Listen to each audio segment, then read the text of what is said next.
Salut à vous les voyageurs qui vous apprêtez à visiter la Croatie pour la première fois. Cette vidéo est en fait une mise à jour de l'une de nos premières vidéos conseils que nous avions sorties sur cette chaîne, mais la qualité sonore n'était pas au rendez-vous et en plus depuis le 1er janvier 2023, on ne parle plus de kuna mais d'euros, ce qui veut également dire que cette destination est bien plus cher qu'on ne peut le penser actuellement et les prix auraient même triplé parfois selon certains récents témoignages dans mon entourage.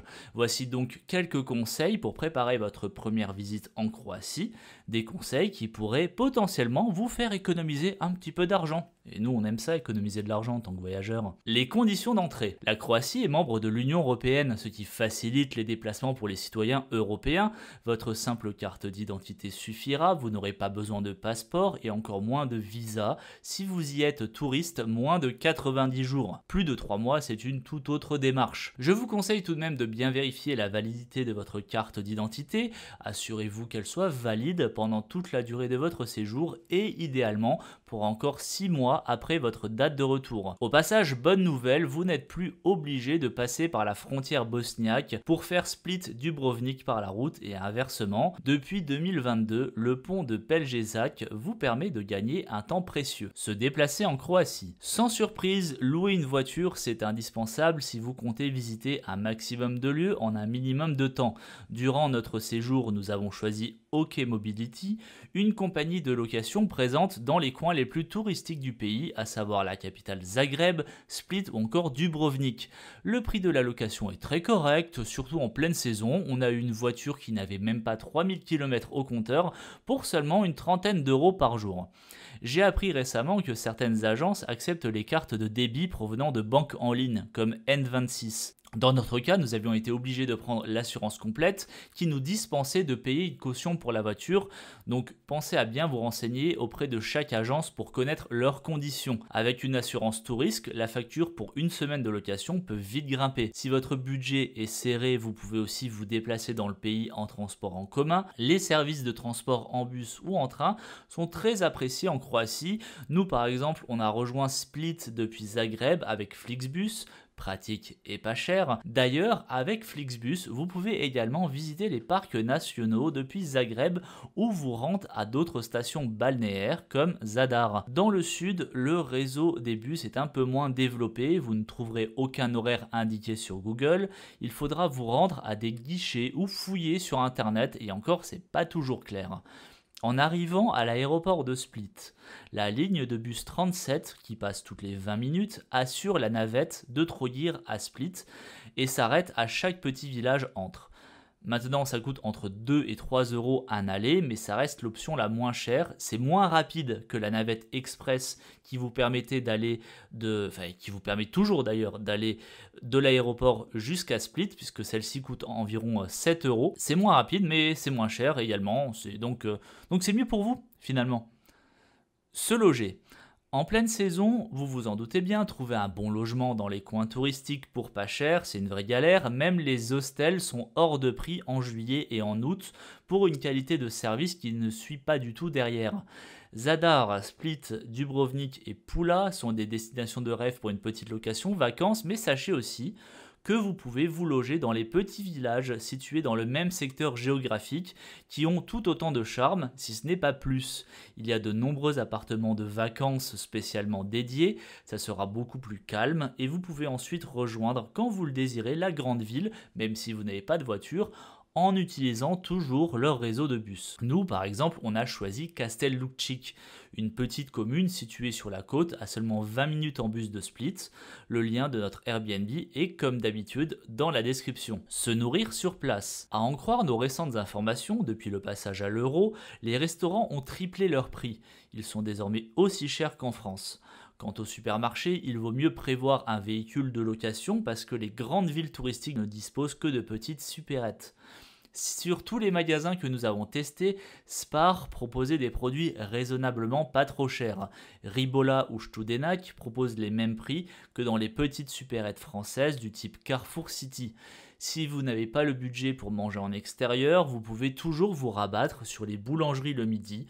On vous conseille particulièrement les Bobby's Bakery qui proposent des sandwichs et des tortillas fourrées et roulées. À l'époque, ça coûtait moins de 4 euros. J'attends vos ajustements de prix dans les commentaires.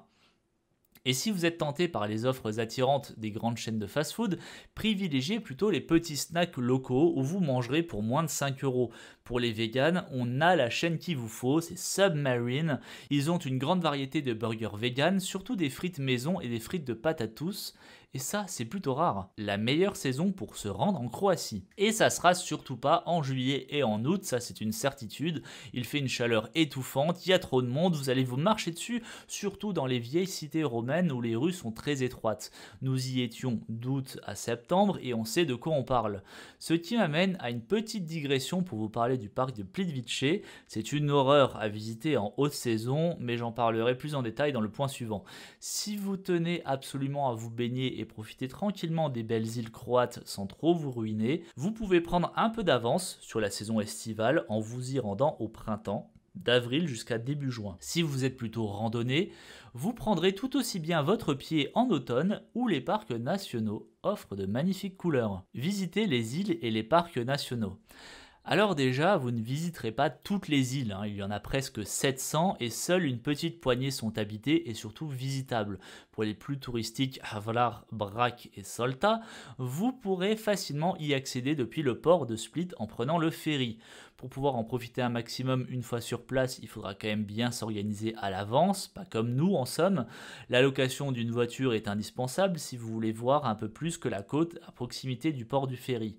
Le problème, c'est que si on ne réserve pas quelques semaines à l'avance, on peut vite se retrouver sans voiture. Certaines petites compagnies vous promettent une journée de rêve avec la visite de petites îles et une après-midi baignade à l'incontournable lagon bleu. Là encore, il faut bien vous renseigner à l'avance. Certaines compagnies sont contentes simplement de longer un peu la côte et vous accorder un petit temps libre pour un peu de snorkeling. Personnellement, on n'a pas fait de sortie bateau parce que rien qu'à lire les commentaires, ça ressemble plus à des bateaux de fêtards qui diffusent à longueur de journée de la musique un peu pourrie. Le pays compte 8 parcs nationaux. Durant votre séjour, si vous ne devez en choisir qu'un, privilégiez plutôt Klokka ou Rijnjak. La prononciation est un peu mauvaise, mais le nom s'affiche en bas de l'écran.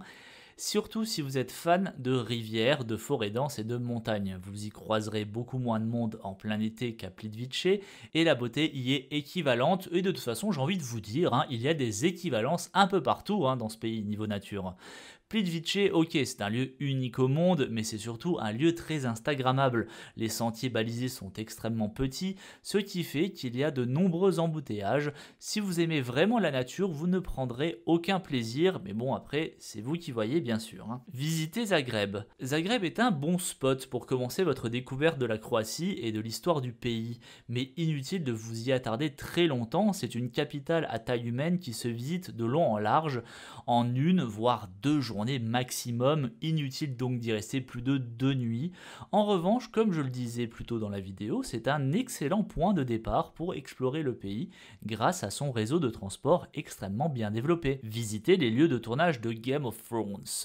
Si vous êtes fan de la série Game of Thrones, je ne vous apprends rien en vous disant que Dubrovnik, c'est Port-Réal, que Split c'est Mirin ou bien que Bravo c'est en partie Castel Gomilica et en partie Šibenik.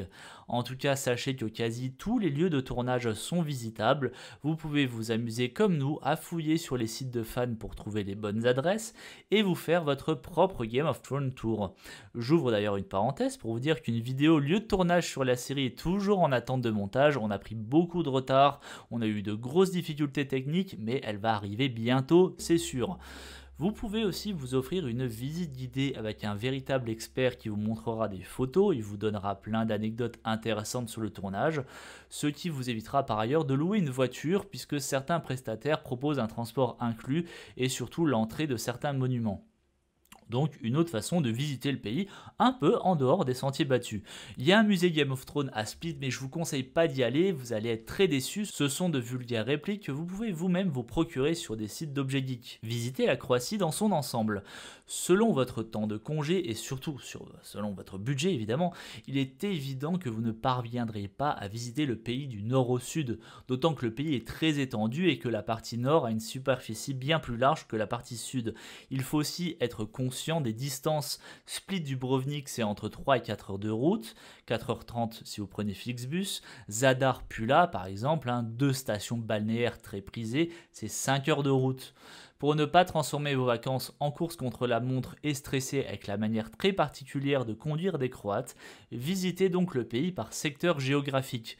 Selon le lieu dans lequel vous souhaitez vous baser, vous pouvez ainsi combiner en une semaine de vacances type, une ou deux villes historiques, un parc national et une île. Il est évident que si vous visitez la Croatie en été, il faudra plutôt choisir la côte, car dans les terres, vous pourriez vite mal supporter la chaleur. Et inversement, moi je choisirais plutôt l'automne pour visiter le centre du pays. Info en vrac. Comme d'habitude, on termine avec des infos que je n'ai pas réussi à caser tout au long de ces rubriques. Si vous avez regardé cette vidéo jusqu'au bout, merci beaucoup. Si elle vous a plu, n'hésitez pas à vous abonner en guise de soutien. Cliquez sur le pouce, mettez un commentaire pour partager votre propre expérience, nous poser des questions, on se fera une joie d'y répondre. La majorité des fontaines d'eau sont potables et l'eau du robinet est plutôt bonne, donc vous n'avez pas besoin de vous encombrer avec des bouteilles d'eau qui, se dit en passant, coûtent assez cher. Les plages sont toujours dotées de cabines pour vous changer, ce qui est plutôt pratique.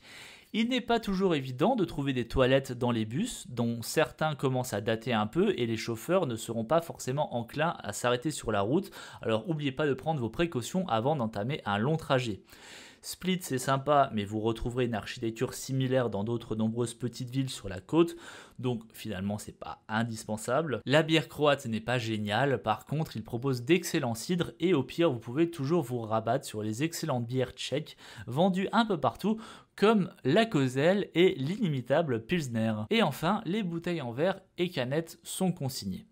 Et j'ai sûrement oublié plein d'infos, alors n'hésitez pas à nous bombarder de questions, ça nous fera toujours plaisir. Et en attendant, je vous souhaite un excellent séjour en Croatie.